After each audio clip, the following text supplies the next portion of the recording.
So, my presentation is going to be about James Joyce. He's an Irish writer. Some of you may know him from his greatest work, Ulysses, which wrote at the end of his career, or at the middle, but like at the more evolved part of his life, when he was much more of an artist than at the beginning. But I'm not going to talk about that because that is a very complicated and very long story. Rather, I'm going to talk about his first published series called Dubliners, which is a collection of short stories. Now the title you can see is Dear Dirty Dublin. Dear is a positive word, so it implies that it's a good thing. Dirty is a negative word, it implies that it's dirty, it has like some musk on it. Anyway, this already shows a double side to things. Dear Dirty, you could say that it's a repulsion and an attraction, and attraction is the main theme of today's presentation. So this is a quote from one of his writings. This is what he wrote, James Joyce wrote. And the presentation is going to be about James Joyce and the Dubliners. Thank you very much. Okay, so let's talk about James Joyce first. He was born in 1882, so at the end of the 19th century, and died in 1941. It's not that important. This is him at 6 years old. And he was born in Dublin, which is the capital of Ireland. First, the title of the work that I'm going to be talking about is Dubliners, which is about Dublin and society and culture and life in Dublin. So first we should know a little bit about Dublin. But before that, this is his father, who's John Stanislaus Joyce. He was a very pleasant fellow. He was a bit of a drunkard, so he drank a lot, and he spent a lot. But he had a very good voice. Anyway, he had 10 living children, and James Joyce was the eldest of the 10. This is his mother, called Mary Jane J. Mary. His mother was very Catholic. So he was baptized at his birth. So he grew up in a Catholic environment, taught to be a Catholic by religion. He shared actually his father's side of drinking and spending a lot of money, so that was something in common between them, if you know what I mean. So let's talk about Dublin for a while. Ever since the 12th century, Dublin has been more or less under the control of the British Empire. So English rule has, well, mainly or just partly been in Dublin and in the whole of Ireland. In the 16th century, Elizabeth sort of forced the Protestant church onto Dublin. So in the beginning, Dublin was, in the beginning, Ireland was a Catholic country. So the basic native religion was Catholicism. Then came the English, who were at the time Protestant, and they sort of forced this onto everybody. So the result of that was that the native sort of nationalistic religion of people was that they were Catholic. So if you were a real Irish person, you'd say that you were Catholic. But the English rule, the state, the oppression, which was a very big theme in Ireland ever since then, became Protestantism. So the state was Protestant and the people were Catholic. Of course, there were some coincidences when it didn't happen that way. You can see here that, which is now a part of England, Northern Ireland, or Great Britain, that's Protestant, and Ireland, the other part of Ireland was Catholic. So it was a very divided, there's a very big sense of dividing in that country, which in the 20th century there was a lot of problems about it, but we're not going to talk about that right now. So after the oppression, so during the oppression there were a lot of problems with the English, and there was the rebellion in 1798 when the Irish Nationalistic Party rebelled against the English, wanted to achieve Ireland's independence, but then the English came in and they sort of broke it down. So then the Act of Union was was published. You can't see the title. Okay.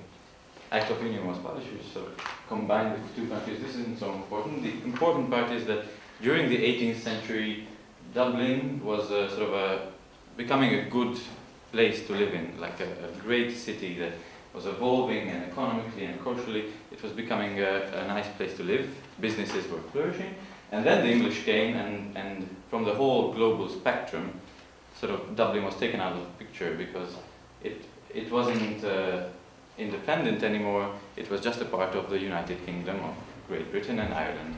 So at that time, Dublin was the second biggest city in the United Kingdom, and it sort of started demoralizing, sort of degrading, started to degrade during the 19th century. There was the big potato famine during the 19th century, which the Irish said that the English were the cause of that. So there was again a big uprise of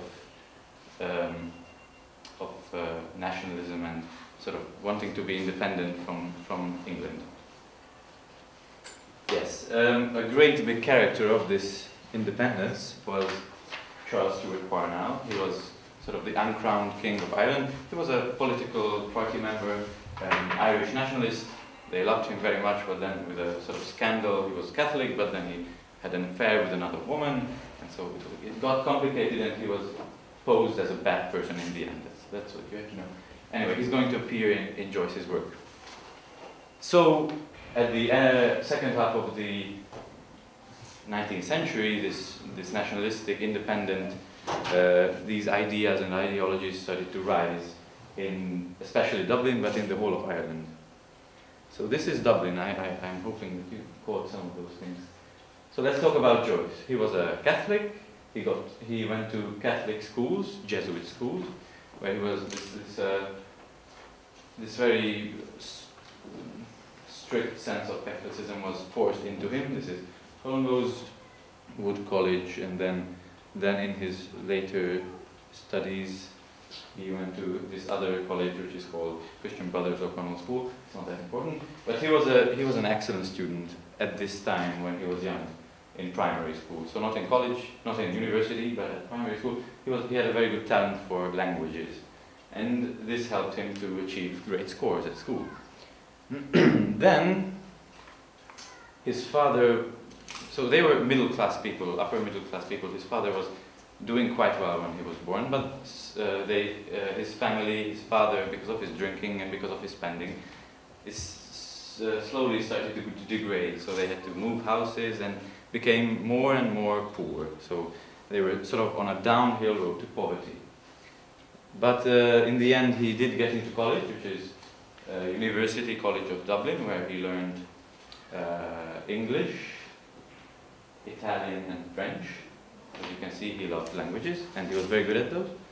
Then he went to Paris to study, but he couldn't afford it, and his family couldn't afford it, so he had to go back. There were many complications.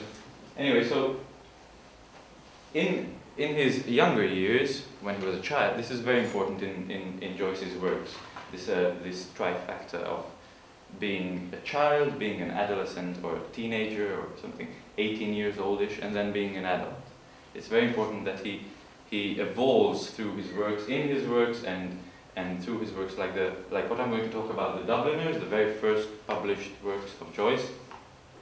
They're very simple, they're very raw, they're very easy to understand. Then he writes the Portrait of an Artist as a Young Man, which itself is a story of himself, and it evolves from a child to a younger man. And then he writes the Ulysses, which is like this complicated and very hard to understand work. So this is an involvement, or this evolution of Joyce through his works, and it sort of symbolizes his evolution from being this good pupil at small school, and then when he goes to university, he gets very disturbed by what's going on in Ireland. He sees how it's a wretched place, how everything is dirty, and how the English is oppressing it, and how stuck this Catholic church is in Ireland, and everybody is sort of oppressed by it. So he gets very he gets very distant from his society. He's not a cool guy. He's more of who's watching from the side wall. And he gets very disappointed at what's going on in Dublin, and so on and so forth. Then he meets a woman called Nora Barnacle. She's a simple lady from Galloway. She works at a hotel, and well, they fall in love. It's a very nice love story. You should, there's a movie called Nora and Joyce. You should watch it if you want. Anyway, so they fall in love, and but Joyce has this alcoholism problem evolving even more and more. So he becomes more of an alcoholic. Actually, during his university years, he had a close affiliation with prostitutes. So he was raised to be like this very strict Catholic, but he so repented everything. He was so distant from everything that he sort of sinned continuously with prostitutes. Anyway, so they flee together to Trieste. But they first go to Zurich, where he gets a job, but then it turns out he didn't get a job, so they go to Trieste, which is part of the Austro-Hungarian monarchy at that time. And there he teaches at a school, English mainly, and well, they do live in poverty, the two of them, but they're getting along well. I mean, they're living at least. Then during his 10 years at Trieste, two of his children are born, George and Lucia. It's an interesting fact that Lucia was diagnosed with schizophrenia, yeah? And in Zurich, Carl Gustav Jung was the psychiatrist who was treating her, and he said that, okay, your child has schizophrenia. Then Jung read Ulysses, which is the major work of Joyce, and then he said that, oh, your father has schizophrenia as well. And he said that, well, the two things they have in common is that they're both going in the direction of the bottom of a river. The difference is that Lucia is falling and Joyce is swimming downward. So from his father he got this drunkard type of person, and he also gave his children this sort of not very nice attributes. Okay, so they're in Trieste for 10 years, and then the First World War comes, and they... Oh, I let this out. This is his brother, the only part of his family that he keeps contact with, and he came to Trieste to teach as well, because Joyce wanted him to go there. He supports Joyce during his drunkard stupors, and he's sort of the only connection he still has with his Dublin life, well, his Dublin family. Okay, so then they go to Zurich during the First World War, where he starts publishing his writings.